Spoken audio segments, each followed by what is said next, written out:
님들, 트럼프가 만들고 싶은 진짜 미국의 모습이 뭔지 알고 있었어? 지금 전 세계가 트럼프한테 완전히 휘둘리고 있어.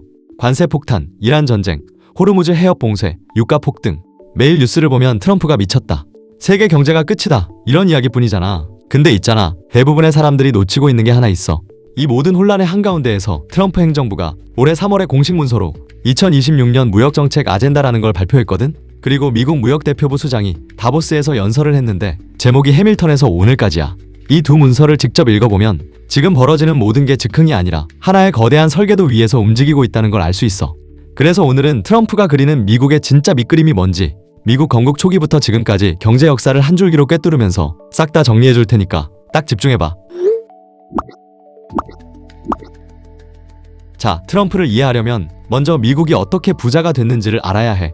대부분의 사람들은 미국이 원래부터 자유무역의 나라였다고 생각해. 근데 사실은 정반대야. 1791년 지금 미국의 10달러 지폐의 주인공인 미국 초대 재무장관 알렉산더 해밀턴이 의회에 제조업에 관한 보고서를 제출했어. 핵심이 뭐였냐면 미국이 영국에 경제적으로 종속된 상태에서 벗어나려면 관세와 보조금으로 국내 산업을 키워야 한다는 거였어. 당시 미국은 옷, 도구, 기계 전부 영국에서 수입했거든. 해밀턴은 높은 관세를 매겨서 수입품을 비싸게 만들고 그 사이에 미국 안에서 공장을 짓자는 전략을 세운 거야.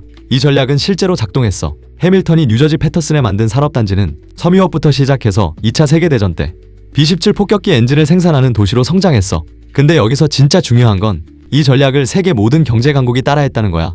독일 비스마르크가 1879년 관세를 올린 게 미국 경제학자 헨리 캐리의 사상에서 영감을 받은 거였고, 일본 메이지 유신도 해밀턴 이론을 직접 인용했어. 대만의 반도체 클러스터도 중국의 덩샤오핑도 전부 이 공식을 참고했지. 관세로 보호하고 국내 산업을 키우고 경쟁력이 생기면 수출한다. 미국이 만든 공식이야. 심지어 2차 세계대전 이후 미국 주도로 만든 세계 무역 질서, 지금의 WTO 전신인 GATT에도 이 철학이 담겨 있었어. 국가 간 무역은 어느 한쪽이 일방적으로 이득을 보는 게 아니라 균형이 맞아야 한다고 본 거야. 그래서 무역 적자가 너무 심해져서 국가 경제가 흔들리면 자국을 보호하기 위해 관세를 올릴 수 있는 합법적인 방어 조항들을 다 만들어뒀어. 근데 아이러니하게도 정작 이 공식을 만든 미국 스스로가 어느 순간 이걸 잊어버렸어. 시간이 지나면서 미국은 자유무역이 무조건 옳다며 스스로 관세 장벽을 다 허물었어. 그 결과 다른 나라들은 미국이 예전에 썼던 보호무역 공식을 이용해 자기 산업을 키우고 미국에 수출을 쏟아붓는데 미국은 정작 자국의 공장들이 문을 닫고 제조업 일자리가 무너지는 걸 방치하게 된 거야. 여기까지만 들으면 아, 그렇구나 하고 끝낼 수 있어. 근데 진짜 핵심은 지금부터야. 아까 말했잖아. 미국은 200년 넘게 우리 물건은 우리가 만든다는 원칙으로 세계 최강이 된 나라라고. 근데 1990년대에 소련이 무너지면서 미국이 갑자기 이런 생각을 하기 시작해. 우리가 이겼잖아. 이제 세계는 하나야. 관세 같은 거 낮추고 국경을 활짝 열어도 되겠지? 그래서 뭘 했냐면 멕시코, 캐나다랑 자유무역 협정을 맺고 WTO라는 국제무역기구에 가입하고 중국한테도 시장을 열어줬어. 쉽게 말하면 이래. 그동안 우리 집 대문에 튼튼한 자물쇠를 채워놓고 우리 가족이 직접 농사짓고 직접 만들어서 먹자고 했던 집이 어느 날 갑자기 대문을 활짝 열어버리고 이제 밖에서 싼 거 사다 먹으면 되지 뭐 라고 한 거야. 처음엔 편했어. 중국에서 만든 싼 물건이 쏟아져 들어오니까 미국 사람들은 TV도 싸게 사고 옷도 싸게 샀지. 근데 문제는 그 다음이야. 싸게 사는 건 좋았는데 미국 안에 있던 공장들이 하나둘 문을 닫기 시작한 거야. 왜? 중국이나 베트남에서 만드는 게 훨씬 싸니까. 미국 공장에서 물건을 만들어봐야 가격 경쟁이 안 되는 거지. 그 결과가 어땠을까? 숫자로 보면 충격적이야. 미국 무역대표부가 올해 공식 발표한 문서에 따르면 이 기간 동안 미국에서 제조업 일자리 500만 개가 사라졌어. 공장 7만 개 이상이 문을 닫았고 500만 개면 서울 인구의 절반이 직장을 잃은 것과 비슷한 규모야. 그리고 지난번 무역적자 영상에서도 다뤘지만 2025년 기준 미국이 해외에서 물건을 사들인 금액이 판 금액보다 약 9,120억 달러, 우리 돈으로 약 1,300조 원이나 더 많아. 이게 무역적자야. 쉽게 말해서 미국이 매년 1,300조 원씩 다른 나라한테 돈을 갖다 바치고 있는 셈이지. 어디서 이렇게 많이 세고 있는 걸까? 부문별로 뜯어보면 답이 나와. 전자제품, 그러니까 스마트폰이나 컴퓨터 부품 같은 것들에서 마이너스 3,344억 달러, 자동차 비행기 같은 운송 장비에서 마이너스 2,295억 달러, 화학제품에서 마이너스 1,435억 달러. 전부 다 미국에서 안 만들고 해외에서 사오는 물건들이야. 근데 딱 하나, 미국이 다른 나라한테 돈을 벌고 있는 분야가 있어. 바로 에너지야. 석유랑 천연가스. 이 분야에서만 미국은 2019년 12억 달러 흑자에서 2024년 821억 달러 흑자로 폭증했어.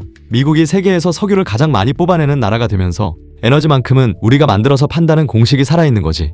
자, 그럼 트럼프 눈에 이 그림이 어떻게 보일까? 딱 한 문장으로 요약돼. 미국이 30년 동안 대문을 열어놨더니 공장은 다 해외로 나가버리고 매년 1,300조 원씩 손해를 보고 있다. 이대로는 안 된다. 그래서 미국 무역대표부의 그리어 대표가 다보스에서 이렇게 말한 거야. 지난 30년간 미국은 직접 만드는 건 포기하고 빚을 내서 남의 물건을 사는 데만 집중했다.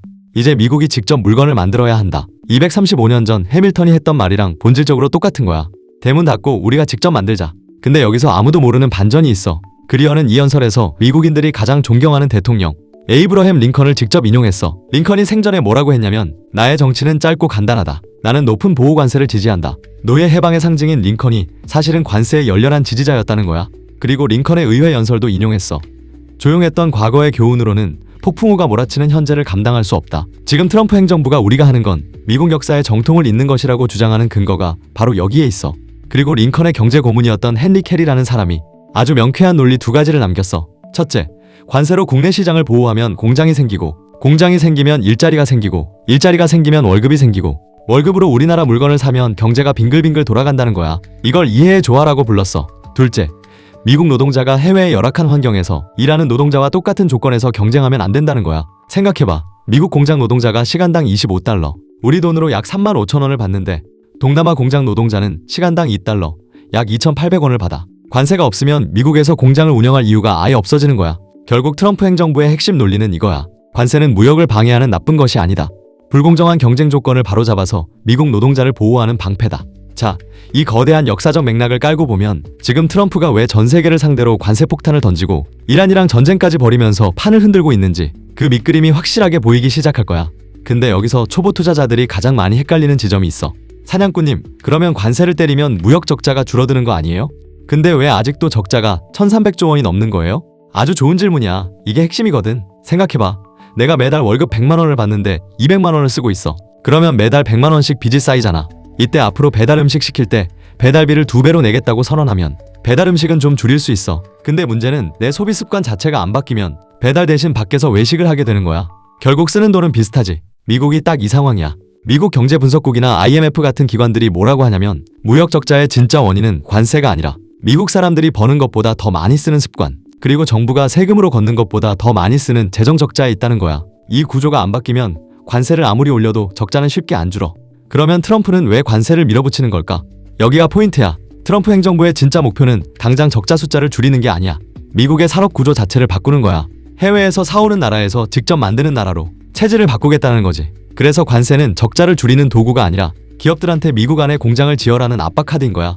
실제로 효과가 나타나고 있기는 해. USTR이 해방의 날 1주년에 발표한 성과를 보면 2025년 4월부터 2026년 2월까지 상품 무역 적자가 전년 같은 기간 대비 24% 줄었고 중국과의 적자는 30% 감소했다고 주장해. 미국 철강 생산량은 1999년 이후 처음으로 일본을 제쳤고 제조업 노동자들의 생산성은 15년 만에 최고치를 기록했다고 해. 근데 반대 목소리도 만만치 않아. PBS나 워싱턴 포스트 같은 언론은 숫자의 이면을 보라고 해. 미국 제조업이 8개월 연속 일자리를 잃었고 자동차 분야에서만 28,000개의 일자리가 사라졌다는 거야. 왜 그런 걸까? 미국이 해외에서 수입하는 물건의 절반이 완제품이 아니라 미국 공장에서 제품을 만들 때 쓰는 재료거든. 알루미늄이나 반도체 부품 같은 거야. 이런 재료에 관세를 매기면 오히려 미국 공장의 생산 비용이 올라가는 역효과가 생기는 거지. 투자자로서 이 논쟁을 볼 때 한 가지만 기억하면 돼. 공장을 짓겠다는 발표와 실제로 그 공장에서 사람을 뽑는 것 사이에는 2에서 3년의 시간차가 있다는 거야. 지금은 투자 발표는 쏟아지는데 실제 고용은 아직 따라오지 못하는 과도기야. 그래서 관세가 성공이다, 실패다를 지금 단정 짓는 건 너무 이른 거고 7월 이후 숫자 흐름을 꼭 추적해야 해. 자, 그럼 이제 한 발 더 들어가 보자. 지금 트럼프가 만들고 있는 큰 그림에서 투자자인 우리가 꼭 읽어야 할 구조적 변화가 3가지 있어. 이 3가지를 알아두면 앞으로 뉴스가 아무리 시끄러워도 아, 저 퍼즐 조각이구나 하고 읽을 수 있어. 첫 번째, 사다 쓰는 나라에서 만들어 파는 나라로의 전환이야. USTR 2026년 무역정책 아젠다 첫 페이지에 핵심 문장이 박혀 있어. 제조업과 농업을 통해 더 높은 임금, 더 많은 혁신, 더 큰 국가 안보를 만든다. 지금까지 미국은 다른 나라가 만든 물건을 신용카드로 긁어서 쓰는 쇼핑 중독자 같았어. 이제 카드 끊고 내가 직접 만들어서 팔겠다고 선언한 거야. 편의점 도시락만 사 먹던 사람이 이제 직접 요리하겠다고 한 것과 같아. 물론 처음엔 서툴고 비용도 더 들어. 근데 트럼프는 그 과도기를 감소하겠다는 거지. 두 번째, 단체 규칙에서 1:1 협상으로의 전환이야. 지금까지 세계 무역은 WTO라는 큰 기구에서 모든 나라가 같은 규칙을 따르자는 방식으로 돌아갔어. 학교 운동장에서 모두가 같은 규칙으로 축구하는 것과 비슷하지. 근데 트럼프는 이 운동장을 나와버렸어. 대신 나라별로 1:1 면담을 해서 미국의 유리한 조건을 따로 만드는 ART라는 새로운 체제를 가동하고 있어.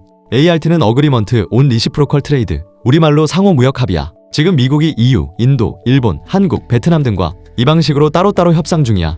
한국도 여기 들어가 있다는 거 꼭 기억해줘. 축구장에서 단체전을 하다가 갑자기 너는 따로 나와. 나랑 1대1로 붙자고 하는 거야. 세 번째, 에너지 사오는 나라에서 에너지 파는 나라로의 전환이야. 이건 이전 영상에서 이란 전쟁 분석할 때도 깊이 다뤘지만 숫자를 다시 한번 보면 놀라워. 미국의 에너지 무역 흑자가 2019년 12억 달러에서 2024년 821억 달러로 5년 만에 70배 가까이 폭증했어. 미국은 이제 세계에서 석유를 가장 많이 뽑아내는 나라이자 천연가스를 가장 많이 수출하는 나라야. 트럼프도 다보스에서 직접 자랑했어. 미국의 천연가스 생산은 사상 최고치, 원유 생산은 하루 73만 배럴 증가했다고. 이게 왜 무서운 거냐면 에너지를 쥔 나라는 무역 협상에서 을이 아니라 갑이 되거든. 유가가 오르면 미국 에너지 기업이 돈을 벌어. 유가가 내리면 다른 나라들 비용이 줄어서 미국 제품에 대한 수요가 늘어. 어느 쪽이든 미국이 이기는 구조를 만들고 있는 거야. 이 세 가지를 머릿속에 딱 넣어두면 앞으로 트럼프가 뭘 해도 저 큰 그림 안에서 움직이고 있구나가 보이기 시작해. 그리고 이 시점에서 경제 사냥꾼이 딱 하나 체크포인트 알려줄게. 바로 7월 관세 데드라인이야. 올해 2월에 미국 대법원이 트럼프가 비상사태법으로 관세를 매긴 건 위법이라고 판결을 내렸어. 그래서 행정부가 급하게 다른 법, 무역법 122조를 꺼내서 임시로 10% 관세를 매겼는데 이게 150일짜리 한시적 조치야. 7월 24일에 만료돼. 동시에 한국을 포함한 16개 나라에 대해 본격적인 무역 조사를 시작했고 5월부터 공청회가 열려. 피터슨 국제경제연구소의 게리 허프바우어는 7월이 다가올수록 기업들은 공장을 짓기보다 현금을 쌓아두는 데 집중할 것이라고 경고했어. 7월이 관세 정책의 두 번째 큰 고비가 되는 거 꼭 투자할 때 참고해봐. 정리할게. 트럼프가 지금 벌이고 있는 모든 것의 밑바탕에는 235년 전 해밀턴이 그렸던 설계도가 있어. 미국이 직접 만들고 미국 노동자가 돈을 벌고 그 돈으로 미국 제품을 사는 선순환 구조. 이건 1791년에도 링컨 시절에도 테디 루스벨트 시절에도 작동했던 공식이야. 하지만 투자자인 우리가 진짜 봐야 할 건 트럼프의 말이 아니라 숫자야. 관세가 실제로 일자리를 만들고 있는지, AI 투자가 경제를 얼마나 떠받칠 수 있는지, 에너지 충격이 소비를 얼마나 짓누르는지 이 세 가지를 추적하면 시장의 방향이 보여. 그리고 한 가지 확실한 건 세계 무역 질서가 다시 쓰이고 있다는 거야. WTO 중심의 다자주의는 트럼프 라운드라는 새로운 체제로 전환되고 있어. 이건 트럼프가 4년 후에 떠나도 쉽게 되돌릴 수 없는 구조적 변화야. 이 변화의 방향을 읽는 투자자와 그냥 뉴스에 휘둘리는 투자자 사이에는 엄청난 차이가 생길 수밖에 없다는 거 꼭 잊지 말아줘. 오늘 이야기 진짜 도움됐다 싶으면 좋아요 한 번씩 시원하게 꼭 눌러주고 궁금한 종목이나 궁금한 경제 뉴스 있으면 댓글로 알려줘. 내가 또 밤새서 이런 도움되는 리포트 뒤지고 팩트체크해서 다음 영상으로 가져올게.